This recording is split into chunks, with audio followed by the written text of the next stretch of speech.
Hello everyone, स्वागत है आप सभी का स्टेप टू सक्सेस क्लासेस में।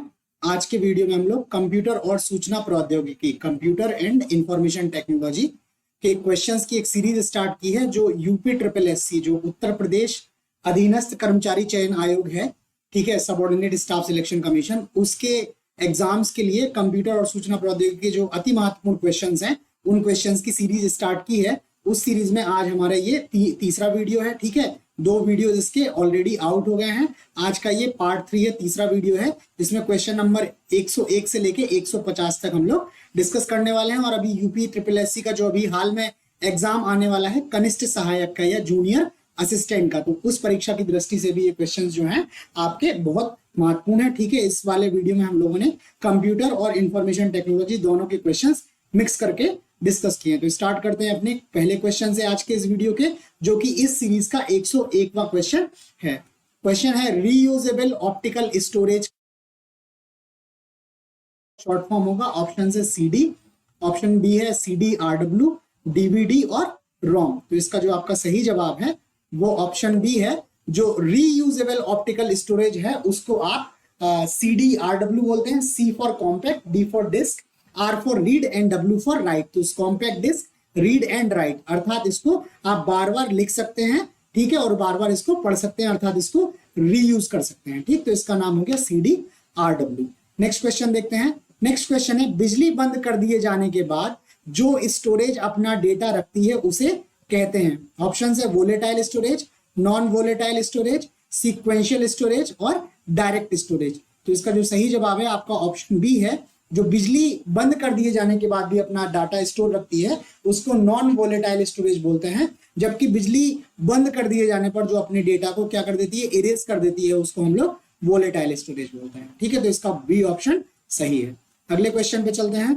अगला क्वेश्चन है सेकेंडरी स्टोरेज मीडियम से हार्ड डिस्क में सॉफ्टवेयर प्रोग्राम को कॉपी करने की प्रक्रिया को क्या कहते हैं। अब जब अपने कंप्यूटर में एक सॉफ्टवेयर कॉपी कर रहे होते हैं, ठीक है, तो उसको क्या बोलते हैं। ऑप्शन है डाउनलोड, स्टोरेज, अपलोड और इंस्टॉलेशन। इसका जो सही जवाब है आपका ऑप्शन डी है।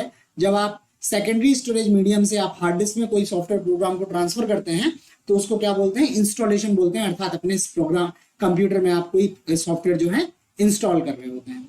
अगला क्वेश्चन है निम्न में कौन सत्य है।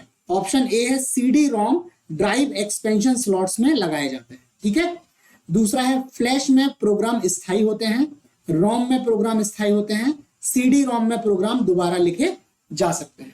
तो इसका आपका जो सही जवाब है आपका ऑप्शन सी है। जो रोम होता है, जिसको रीड ओनली मेमोरी भी बोलते हैं, इसमें जो भी प्रोग्राम होते हैं वो स्थायी होते हैं, ठीक है। ये जो सीडी रोम है इनको ड्राइव एक्सटेंशन स्लॉट्स में नहीं लगाया जाता है, ठीक। बाकी ये दो प्रोग्राम जो फ्लैश में प्रोग्राम स्थायी होते हैं, ऐसा नहीं है, फ्लैश में प्रोग्राम जो है अस्थायी होते हैं। और रोम में जो है इसको रीड ओनली मेमोरी बोलते हैं, इसलिए इसमें आप इसको राइट नहीं कर सकते, दोबारा नहीं लिख सकते हैं। तो इसका ऑप्शन सी सही है, बाकी सारे ऑप्शंस गलत हैं। अगले क्वेश्चन को देखते हैं। अगला क्वेश्चन है रैंडम एक्सेस मेमोरी या रैम निम्नांकित में किसे कहा जाता है।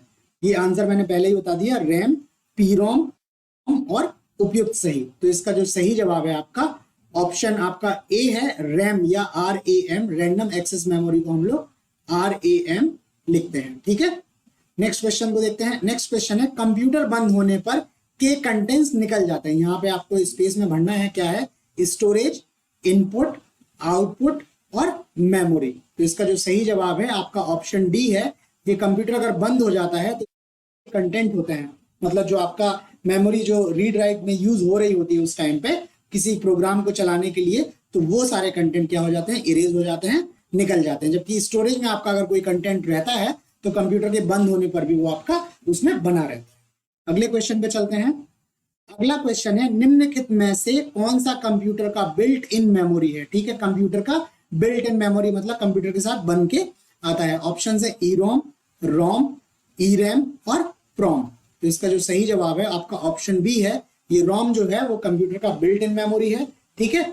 बाकी ये बिल्ट इन मेमोरी में काउंट नहीं होता है, ठीक। अगला क्वेश्चन है सीपीयू की संसाधन शक्ति को, प्रोसेसिंग स्पीड को या पावर को बढ़ाने के लिए सीपीयू और रैम के मध्य कौन सा माध्यम प्रयुक्त होता है, ठीक है। सीपीयू और रैम के बीच में ट्रांसफर के लिए क्या चीज यूज होती है। ऑप्शन है आपके पास आभासीय स्मृति, डी रैम, फ्लैश स्मृति और कैश स्मृति। तो इसका जो सही जवाब है आपका ऑप्शन डी है। जो कैश मेमोरी होती है, जिसको कैशे स्मृति बोलते हैं, ये सीपीयू और रॉम के बीच में सीपीयू की प्रोसेसिंग पावर जो है को बढ़ाने के लिए यूज की जा सकती है। अगला, कौन सा भाग फाइलों की केवल अस्थायी स्टोरेज उपलब्ध कराता है? ऑप्शन है आपका रोम, रैम, हार्ड ड्राइव और मदरबोर्ड। तो इसका जो सही जवाब है आपका ऑप्शन बी है। ये रैम जो होती है वो केवल फाइलों को क्या करती है?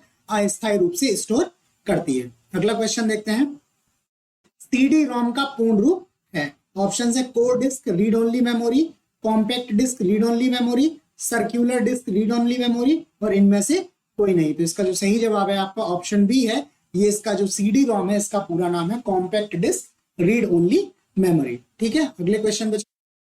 अगला क्वेश्चन है, निम्न में कौन से मूल ऑपरेशन जो है, बेसिक ऑपरेशन जो है या प्राइमरी ऑपरेशन है कंप्यूटर द्वारा किए जाते हैं? ऑप्शन है अंकगणितीय ऑपरेशन, तार्किक ऑपरेशन, संचय और पुनर्प्राप्ति और इनमें से सभी। तो इसका जो सही जवाब है आपका ऑप्शन डी है। ये सारे ऑपरेशन अर्थात अंकगणितीय ऑपरेशन, तार्किक ऑपरेशन, संचय और पुनर्प्राप्ति, ये सारे ऑपरेशन जो हैं वो कंप्यूटर के मूल ऑपरेशन है, कंप्यूटर द्वारा किए जाते हैं। अगला क्वेश्चन है, भारत के सबसे युवा एवं पहले मल्टी पेंटाफ्लॉप सुपर कंप्यूटर प्रत्यूष का प्रयोग किस उद्देश्य के लिए किया जाता है? ऑप्शन है मौसम के पूर्वानुमान के लिए, फार्मास्यूटिकल विकास के लिए, भूकंपीय आंकड़ों के विश्लेषण के लिए और वैज्ञानिक डेटा प्रसंस्करण के लिए। तो इसका जो सही जवाब है आपका ऑप्शन ए है। ये मौसम के पूर्वानुमान के लिए ये प्रत्यूष कंप्यूटर का यूज किया जाता है और जो Indian institute of tropical metrology है वो इस कंप्यूटर का यूज करती है। ये वर्तमान में क्या है, भारत का दूसरा सबसे तेज सुपर कंप्यूटर है, जबकि परम सिद्धि नाम का जो कंप्यूटर है वो भारत का सबसे तेज सुपर कंप्यूटर है। बाकी अभी हम लोग जो करंट अफेयर्स के क्वेश्चंस डिस्कस कर रहे थे उनमें अभी वर्तमान में ये सुपर कंप्यूटर्स की रैंकिंग जारी हुई है। उसमें हमने बताया था कि विश्व के जो 5 सबसे तेज सुपर कंप्यूटर हैं वो कौन से हैं, तो वो आप वहां से देख लीजिएगा, वहां से आपको ये क्वेश्चन मिल जाएंगे। बाकी आप ये याद रखिएगा कि भारत का सबसे तेज कंप्यूटर सुपर कंप्यूटर, ठीक है, किसका है, कौन यूज करता है, और विश्व का सबसे तेज सुपर कंप्यूटर, ये क्वेश्चन लगातार आयोग इससे पूछता है। ठीक है, अगले क्वेश्चन पे चलते हैं।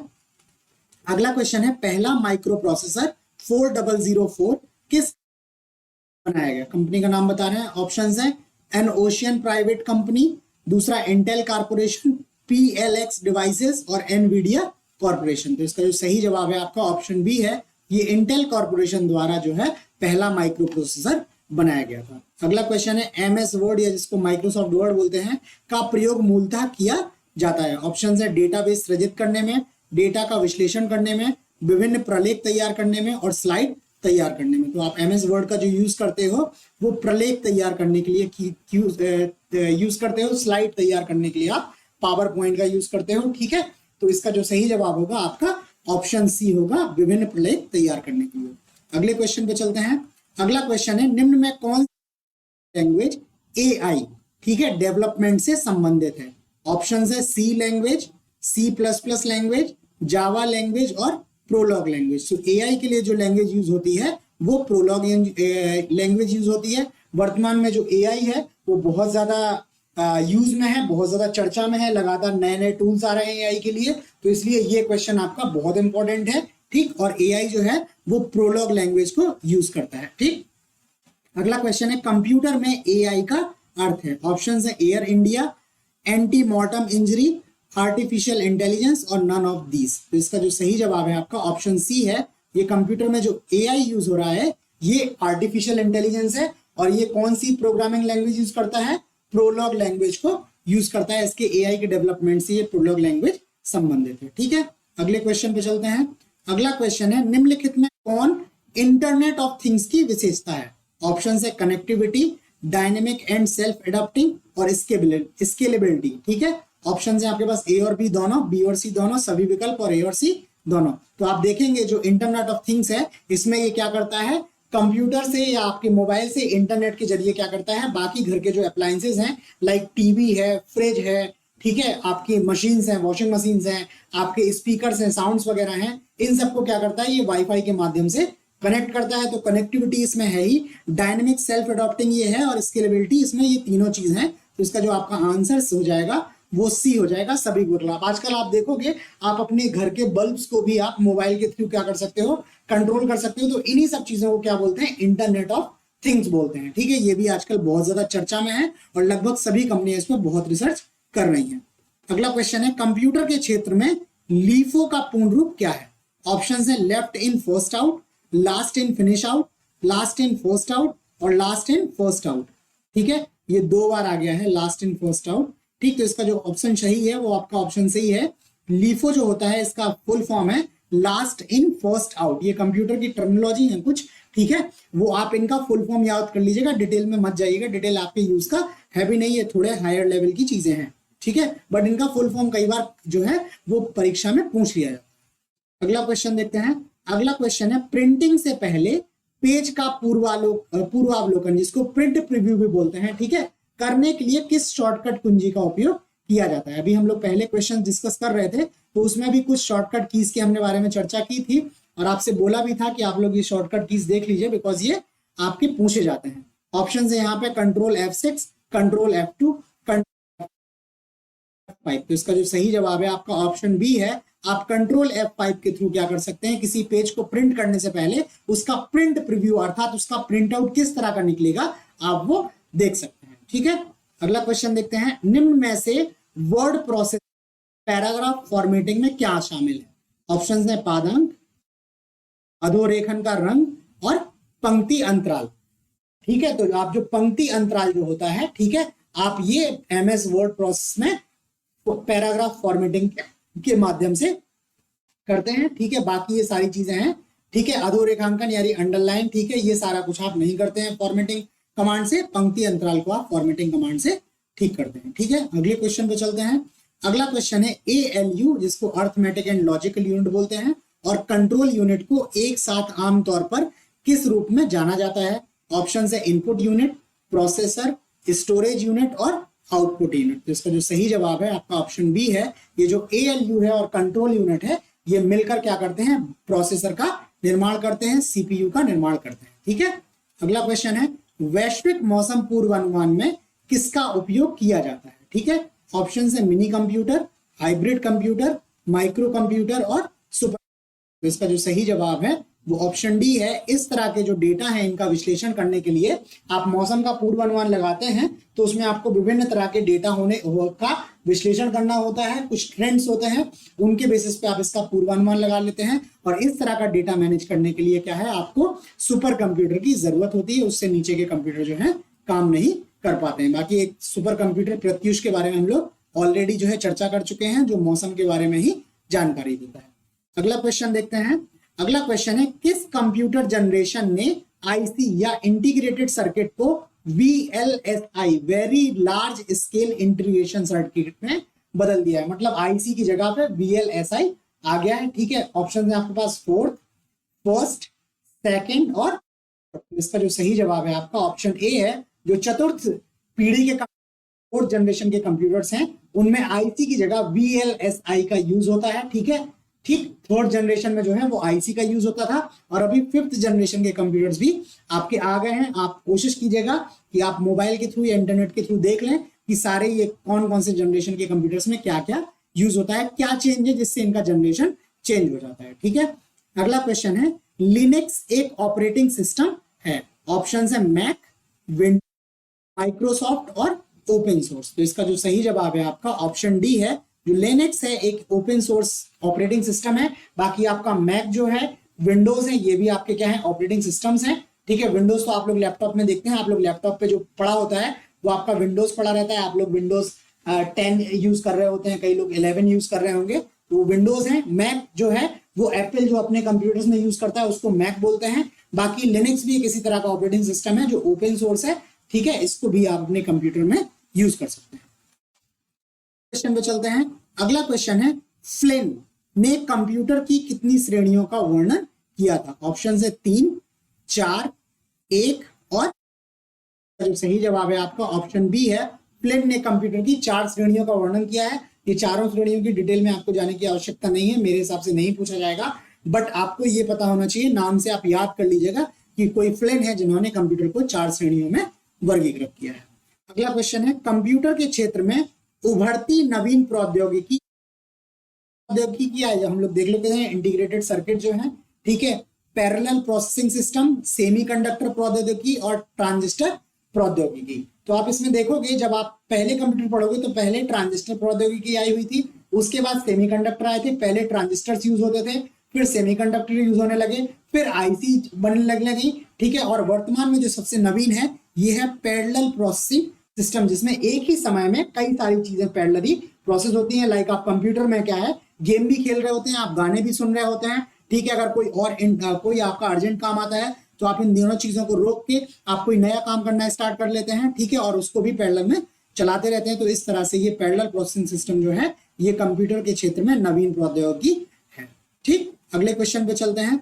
अगला क्वेश्चन है, एमएस वर्ड में यदि आप एक टेबल में टैब को प्रेस करते हैं तो कर्सर आपको ले जाता है। आपके कंप्यूटर का जो कीबोर्ड होता है उसमें एक टैब बटन होता है, ठीक है। तो अगर आप एमएस वर्ड में टेबल में काम कर रहे हैं तो टेबल में आप काम करते हुए अगर टेबल में टैब को प्रेस करते हैं तो कर्सर आपको कहां ले जाएगा, नेक्स्ट टेबल में, प्रीवियस रो में, प्रीवियस कॉलम में और नेक्स्ट कॉलम में। तो इसका जो सही जवाब है आपका ऑप्शन डी है। ये आपको क्या करेगा, नेक्स्ट कॉलम में लेके जाएगा। मान लीजिए आपकी टेबल में 5 कॉलम है और आप दूसरे कॉलम में काम कर रहे हैं, आप टैब एक बार प्रेस करेंगे तो तीसरे कॉलम में ले जाएगा, फिर आप प्रेस करेंगे तो फिर चौथे कॉलम में ले जाएगा, फिर आप प्रेस करेंगे तो 5वें कॉलम में ले जाएगा, ठीक है। अब 5वें कॉलम के बाद आप दोबारा प्रेस करोगे तो अब आपको ये फिर से पहले कॉलम में नहीं ले जाएगा, पहले रो के कॉलम में नहीं ले जाएगा, ये आपको दूसरी रो के पहले कॉलम में ले जाएगा, ठीक है। एक लाइन आपकी इंक्रीज हो जाएगा, ठीक है, इस तरह से। और मान लीजिए टेबल का एंड है, ठीक, और टेबल का एंड है, टेबल का सबसे लास्ट कॉलम है, ठीक, और उसमें आप अगर क्लिक करोगे तो फिर आपको टेबल के नीचे एक और रो वो ऐड कर देगा उतने ही कॉलम्स की, ठीक है। तो ये टैब का काम होता है। अगला क्वेश्चन है, FTTP का पूर्ण रूप क्या है। वैसे ही इस बार भी फुल फॉर्म है, fusion to the premises, fibre to the permission, fibre to the premises और फेम टू द परमिशन। तो इसका जो सही जवाब है ऑप्शन सी है, फाइबर टू द प्रीमाइसेस जो है वो FTTP का पूर्ण रूप है। इंटरनेट से संबंधित है ये। इसमें भी मैं आपको यही बताऊंगा कि आप इसको बस याद कर लीजिए, ये कहां से आया क्या आया है, उसके आप चक्कर में मत पड़िएगा। इतना डेप्थ में क्वेश्चन आपसे कमीशन नहीं पूछेगा, बट आपको फुल फॉर्म इसका पता होना चाहिए। अगला क्वेश्चन है, एमएस वर्ड में हैंगिंग इंडेंटेशन क्या है। पैराग्राफ की दूसरी और उसके बाद की सभी पंक्तियों की इंडेंटेशन वैल्यू पहली पंक्ति से अधिक होती है। पैराग्राफ की पंक्ति केंद्र से अलाइंड होती है और शेष जस्टिफाइड होती है। पैराग्राफ की अंतिम पंक्ति का दाहिना किनारा केंद्र से दूर होता है। की सभी पंक्तियां पैराग्राफ की अंतिम और पहली पंक्ति से अधिक इंडेंटेड होती हैं। तो इसका जो सही जवाब है आपका ऑप्शन ए है। जब आप हैंगिंग इंडेंटेशन एमएस वर्ड में यूज करते हैं तो उसमें क्या करते हैं कि आपकी पैराग्राफ की जो पहली लाइन है और उसके बाद दूसरी और उसके बाद की सभी लाइनें हैं तो उनमें इंडेंटेशन डिफरेंट होता है और पहली लाइन का इंडेंटेशन वैल्यू जो होती है वो कम होती है, बाकी सभी पंक्तियों की जो इंडेंटेशन वैल्यू है वो अधिक हो जाती है, ठीक है। अगले क्वेश्चन पे चलते हैं।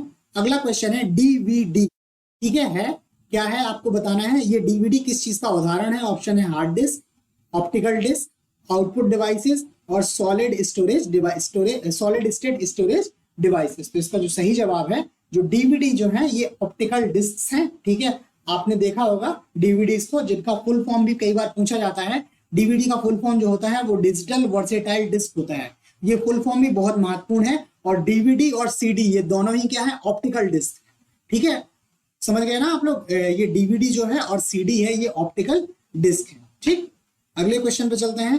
अगला क्वेश्चन है, निम्नलिखित में कौन ग्राफिक्स कार्ड को जोड़ने के लिए स्लॉट प्रदान करता है। ऑप्शन है RAM slot, AGP slot, USB port और पीसीआई स्लॉट। तो आजकल आप लोग देखते हैं गेम खेलने का जो है वो कॉन्सेप्ट बहुत ज्यादा है और कई सारे गेम्स ऐसे हैं जिनको आपको चलाने के लिए कंप्यूटर में एडिशनल ग्राफिक्स कार्ड की जरूरत होती है, अदरवाइज वो गेम उतने अच्छे से कंप्यूटर पर नहीं चलते हैं। तो इन्हीं ग्राफिक्स कार्ड को जोड़ने के लिए जो कंप्यूटर में स्लॉट होते हैं इनको एजीपी स्लॉट्स बोलते हैं, ठीक है। ये इसीलिए क्वेश्चन डाला गया है बिकॉज ये ग्राफिक्स कार्ड का यूज आजकल काफी बढ़ गया है। और इन एजीपी स्लॉट्स का जो फुल फॉर्म है ये है एक्सेलरेटेड ग्राफिक्स पोर्ट, ठीक है।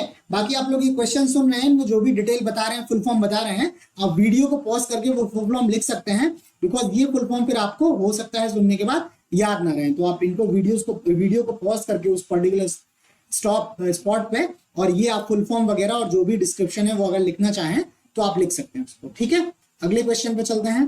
अगला क्वेश्चन है सुपर कंप्यूटर का उदाहरण है, ठीक है, क्रे 2, क्रे XMP24, तिन्हे 2 और उपरोक्त सभी। तो इसका जो सही जवाब है आपका ऑप्शन डी है, ये उपरोक्त सभी, ये तीनों जो हैं ये सुपर कंप्यूटर्स ही हैं। क्रे 2, क्रे XMP24 और तिन्हे 2, ये तीनों क्या है, सुपर कंप्यूटर्स ही हैं।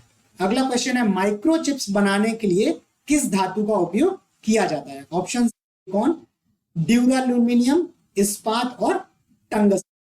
सही जवाब है ऑप्शन ए है, ये सिलिकॉन का यूज जो होता है वो माइक्रोचिप्स बनाने के लिए होता है, ठीक है। अगले क्वेश्चन पे चलते हैं। अगला क्वेश्चन है ऑपरेटिंग सिस्टम, जो ऑपरेटिंग सिस्टम होता है एक तरह का सॉफ्टवेयर है, कैसा सॉफ्टवेयर है, utility software, system software, connectivity software और एप्लीकेशन सॉफ्टवेयर। तो इसका जो सही जवाब है आपका ऑप्शन बी है, जो ऑपरेटिंग सिस्टम है ये आपका सिस्टम सॉफ्टवेयर है, ठीक है। बाकी ये सॉफ्टवेयर भी सॉफ्टवेयर के प्रकार ही हैं, यूटिलिटी सॉफ्टवेयर भी होते हैं, कनेक्टिविटी सॉफ्टवेयर भी होते हैं, एप्लीकेशन सॉफ्टवेयर भी होते हैं, जबकि जो ऑपरेटिंग सिस्टम है ये सिस्टम सॉफ्टवेयर। अगला क्वेश्चन है कौन सा नोवेल नेटवेयर यूटिलिटी प्रोग्राम केवल नेटवर्क ड्राइव से हटाई गई फाइलों को पुनर्प्राप्ति करने की अनुमति देता है? अगर आपने नेटवर्क ड्राइव से कोई फाइलें हटा दी हैं और आप उनको दोबारा से प्राप्त करना चाहते हो तो कौन सा आपको यूटिलिटी प्रोग्राम चाहिए है? Map, salvage. इसका जो सही जवाब है आपका ऑप्शन बी है, ये सैल्वेज यूटिलिटी प्रोग्राम के थ्रू आप क्या कर सकते हैं, नेटवर्क ड्राइव से हटाई गई फाइलों को दोबारा प्राप्त कर सकते हैं, ठीक है। अगले क्वेश्चन को देखते हैं। अगला क्वेश्चन है कृत्रिम बुद्धिमत्ता या आर्टिफिशियल इंटेलिजेंस का लक्ष्य नहीं है मशीनों में मानव बुद्धिमत्ता कार्यान्वित करना। ये तो ठीक ही है, एआई डेवलप इसीलिए किया जा रहा है कि कई सारे काम जिस तरह से मानव करता है, सोचता है, उस तरह से ही क्या किया जाए, मशीनें भी काम करने लगे। ऐसे सिस्टमों को विकसित करना जो मनुष्य की तरह समझें, सोचें और सीखें। तो ये भी सही है। मानव प्रकृति और आदतों को संयमित कर उन्हें अधिक परिष्कृत बनाना। तो जो एआई है इसका यूज ह्यूमन साइकोलॉजी को, ह्यूमन नेचर को चेंज करने को लेकर नहीं है, जबकि ह्यूमन नेचर से सीखते हुए क्या करना है, आपको एक आर्टिफिशियल सिस्टम डेवलप करना है और बुद्धि युक्त व्यवहार प्रदर्शित करने वाला सिस्टम बनाना है, ठीक है। तो एआई जो है, आर्टिफिशियल इंटेलिजेंस क्या है, आपका बुद्धि युक्त व्यवहार प्रदर्शन करने वाला ही सिस्टम है कि एक सर्टेन सेट ऑफ सर्कमस्टांसेस में एक ह्यूमन किस तरह से बिहेव करेगा उसी तरह से क्या करेगा, एआई भी बिहेव करेगा। तो इसका आपका ऑप्शन सी गलत है, बाकी सारे ऑप्शन इसमें सही, ठीक है। अगले क्वेश्चन को देखते हैं। अगला क्वेश्चन है स्प्रेडशीट का प्रयोग करने का लाभ यह है कि कंप्यूटर्स में स्प्रेडशीट्स होती हैं, मोबाइल में भी स्प्रेडशीट्स होती हैं, इनका लाभ क्या है, गणनाएं स्वतः ही की जा सकती हैं, डेटा पर गणनाएं स्वतः ही अद्यतन हो जाती हैं, अधिक लचीलापन होता है और इनमें से सभी। तो इसका जो सही जवाब है ऑप्शन डी है, ये सारे सही हैं। स्प्रेडशीट के बारे में डेटा का जो कैलकुलेशन होता है, ठीक है, जो वो सारा इसमें हो जाता है। आप डेटा चेंज करते हो तो जिस फॉर्मूला के बेसिस पे कैलकुलेशन हो रही थी उसी के बेसिस पे कैलकुलेशन भी क्या हो जाती है, चेंज होके अपग्रेड हो जाती हैं और इसमें डेटा फीड करने का क्या है, बहुत सी फ्लेक्सिबिलिटी इसमें आपको मिल जाती है। तो इसका जो सही जवाब है ऑप्शन डी सही है। अगले क्वेश्चन पे चलते हैं। अगला क्वेश्चन है भीम का लोग देखते हैं, भीम यूपीआई आजकल आपको खूब सुनने को मिलता है। इसका फुल फॉर्म है Bhim interface for mobile, Bharat interface for money, Bhim interface for mobile, Bharat interface for money. तो इसका जो सही जवाब है आपका ऑप्शन डी है, ये भीम जो है इसका पूरा नाम है भारत इंटरफेस फॉर मनी। और जब भीम यूपीआई पढ़ते हो तो यूपीआई का जो फुल फॉर्म है उसको बोलते हैं यूनिफाइड पेमेंट इंटरफेस, ठीक है। भीम जो है भारत इंटरफेस फॉर मनी और यूपीआई यूनिफाइड पेमेंट इंटरफेस, ठीक। तो ये दोनों आपके लिए बहुत इंपॉर्टेंट फुल फॉर्म्स हैं, ठीक है। अगला क्वेश्चन है वर्ड में, एमएस वर्ड में पूर्व निर्धारित ग्राफिक्स की एक श्रृंखला शामिल है, ठीक है, जिसे कहा जाता है, जो वर्ड डॉक्यूमेंट में डाला जा सकता है, ठीक है। ऑप्शन है कैप्शंस, क्लिप आर्ट्स, बुकमार्क्स और हाइपरलिंक्स। तो इसका जो सही जवाब है ऑप्शन बी है, ये क्लिप आर्ट्स जो होती हैं, ठीक है, ये क्या होती हैं, ये पूर्व निर्धारित ग्राफिक्स जो हैं ये वर्ड में जो है आपके ऑलरेडी होते हैं, जबकि हाइपरलिंक्स होती हैं जब आप किसी पर्टिकुलर स्पॉट पर जाना चाहते हो, चाहे वो आपके कंप्यूटर में हो चाहे वो इंटरनेट के थ्रू हो, ठीक है। तो आप एक किसी पर्टिकुलर स्पॉट पे आप हाइपरलिंक करते हो और जैसे ही आप उस वर्ड को, उस हाइपरलिंक को क्लिक करते हो तो आपको वहां पर ले जाता है तुरंत से वो, ठीक है। अगले क्वेश्चन पे चलते हैं। अगला क्वेश्चन है एमएस वर्ड 2019 में इंसर्ट टेबल ऑपरेशन के माध्यम से कितने कॉलम डाले जा सकते हैं, उनकी अधिकतम संख्या है, ठीक है। ऑप्शन है 32, 63, 64 और 60। तो इसका जो सही जवाब है आपका ऑप्शन बी है। इसमें करीब 63 कॉलम जो हैं वो एक बार में डाले जा सकते हैं, 63 से अधिक कॉलम इसमें नहीं डाले जा सकते हैं, जबकि जो रोज हैं आपकी वो कई हजार आप इसमें रोज डाल सकते हैं। ठीक है, कॉलम आप इसमें केवल 63 डाल सकते हैं। अगला क्वेश्चन है, निर्माण के समय रिकॉर्ड किया गया डिस्क का कंटेंट जिसे यूजर चेंज या इरेज नहीं कर सकता है निम्नलिखित होता है? केवल मेमोरी, केवल राइट, केवल रीड, केवल रन। तो इसका जो सही जवाब है ऑप्शन सी है। ऐसी मेमोरी जिसका कंटेंट आप क्या है, ऐसे डिस्क जिसके आप कंटेंट को क्या कर सकते हैं, चेंज या इरेज नहीं कर सकते हैं, उनको आप केवल रीड कर सकते हैं। इनको केवल रीड बोलते हैं, रीड ओनली मेमोरीज बोलते हैं, या रीड ओनली डिस्क बोल सकते हैं आप। ठीक, अगले क्वेश्चन पे चलते हैं।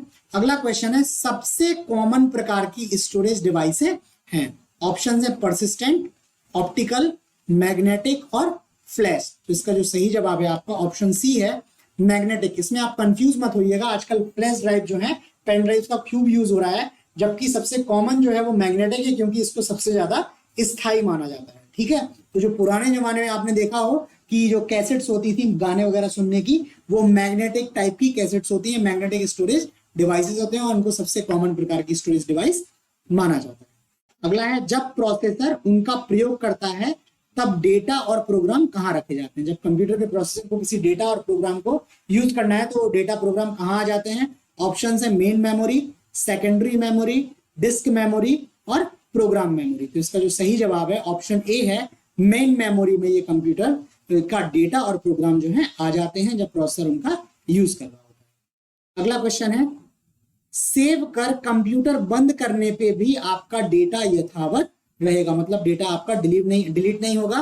ऑप्शंस है आपके पास RAM, motherboard, secondary storage device और प्राइमरी स्टोरेज डिवाइस। तो इसका जो सही जवाब है ऑप्शन सी है।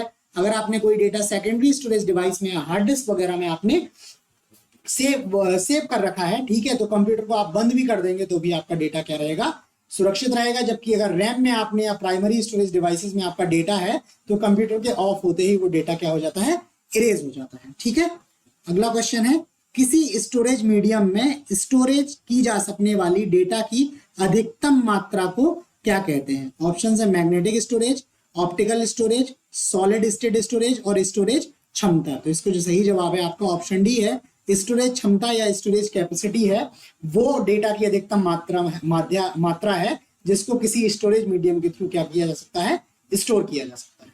अगले क्वेश्चन को देखते हैं। अगला क्वेश्चन है, जब आप इसमें सेव करते हैं तो आपका डेटा तब भी सुरक्षित रहेगा जब कंप्यूटर बंद कर दिया जाता है। किसमें? रैम में, मदरबोर्ड में, सेकेंडरी स्टोरेज डिवाइस में और प्राइमरी स्टोरेज डिवाइस में। तो इसका जो सही जवाब है आपका ऑप्शन सी है, सेकेंडरी स्टोरेज डिवाइस में अगर आप कोई डेटा सेव कर देते हैं तो कंप्यूटर बंद होने पर भी आपका डेटा वो सुरक्षित रहता है। ठीक है, अगला क्वेश्चन है, CD-RW disc, CD read write disc, ठीक है, इसका इंटरनल डिस्क की तुलना में तेज एक्सेस होता है, ऑप्टिकल डिस्क के रूप में है, राइट किया जा सकता है, में फ्लॉपी डिस्क की तुलना में कम डेटा आता है, तो इरेज और रीराइट किया जा सकता है। तो इसका जो सही जवाब है ऑप्शन डी है। ये RW का मीनिंग ही है रीड राइट, तो इसको बार बार इरेज किया जा सकता है और बार बार इसको राइट किया जा सकता है। ठीक है, रीड राइट इसी का मतलब।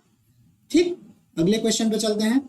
अगला क्वेश्चन है, कौन सी डिवाइस डेटा और प्रोग्राम के बीच का अंतर समझ सकती है? ठीक है, input device, output device, memory, micro processor. तो कंप्यूटर का जो माइक्रो प्रोसेसर होता है ये डेटा और प्रोग्राम के बीच का अंतर समझ सकता है और उसके हिसाब से फंक्शन कर सकता है। ठीक, अगला क्वेश्चन है, यदि मेमोरी चिप वोलेटाइल हो तो यह एक्सप्लोड हो जाएगी, यह अधिक तापमान में एक्सपोज की जाए, इसके कंटेंट खत्म हो जाए, यदि करंट टर्न ऑफ कर दिया जाए, इसका प्रयोग केवल डेटा स्टोरेज के लिए किया जाए, इसका प्रयोग डेटा को रीड और राइट दोनों के लिए किया जा सकता है। तो इसका जो सही जवाब है आपका ऑप्शन बी है। पहले ही बता चुका हूं कि अगर वोलेटाइल मेमोरी चिप है तो उसमें जैसे ही आप पावर ऑफ करोगे या कंप्यूटर ऑफ करोगे तो उसका कंटेंट क्या हो जाता है, वो खत्म हो जाता है। जबकि नॉन वोलेटाइल होगी तो उसमें वो आपका स्टोरेज बना रहता है। ठीक, अगले क्वेश्चन पे जो इस पार्ट का जो है 150वां क्वेश्चन है, रीड ओनली मेमोरी रोम की कौन सी विशेषता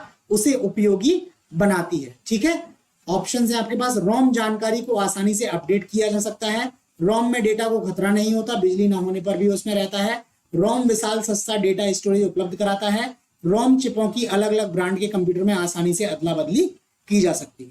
ठीक है, तो इसका जो सही जवाब है आपका ऑप्शन बी है, रोम में डेटा को खतरा नहीं होता है, बिजली ना होने पर भी उसमें बना रहता है। बाकी रोम का जो फुल फॉर्म है वो है रीड ओनली मेमोरी। ठीक, तो ये 150 तक क्वेश्चंस हो गए। ये आपकी जो है आंसर शीट लगी हुई है जिसमें इन सारे क्वेश्चंस के आपके आंसर लगे हुए हैं। ठीक है, बाकी ये जो क्वेश्चंस हैं, ये क्वेश्चंस हमने डिस्कस की रहे हैं, ये फ्री पीडीएफ के माध्यम से आपको टेलीग्राम ग्रुप के थ्रू अवेलेबल कराए जा रहे हैं। ये टेलीग्राम ग्रुप का लिंक, यूजर नेम है, बाकी वीडियो डिस्क्रिप्शन में भी टेलीग्राम का लिंक दिया हुआ है, वहां से आप ग्रुप ज्वाइन करके ये सारे पीडीएफ वहां से ले सकते हैं। ठीक है, इसके अलावा जो कनिष्ठ सहायक की परीक्षा हो रही है उसके लिए सामान्य अध्ययन के भी 500 अति महत्वपूर्ण प्रश्नों की श्रृंखला जो है ऑलरेडी चैनल पर अवेलेबल है। इसके अलावा जो यूपी स्पेशल, उत्तर प्रदेश विशेष की क्वेश्चंस हैं, उनकी श्रृंखला भी जो है वो आपकी चैनल पे अवेलेबल है। और करंट अफेयर्स के वीडियोस जो हैं वो डेली और मंथली बेसिस पर भी आपके अवेलेबल हैं, तो आप वो सारे भी वहां से ले सकते हैं। सबके फ्री पीडीएफ आपको अवेलेबल कराए जा रहे हैं। बाकी आपको ये वीडियो कैसा लगा प्लीज हमें लाइक करके कमेंट करके जरूर बताएं। चैनल को अगर सब्सक्राइब नहीं किया है तो सब्सक्राइब कर लें ताकि आपको नए अपडेट्स टाइमली मिलते रहे। ठीक है, तो आज इतना ही, बाकी आपसे नए क्वेश्चंस के साथ जल्दी मिलते हैं। तब तक के लिए धन्यवाद।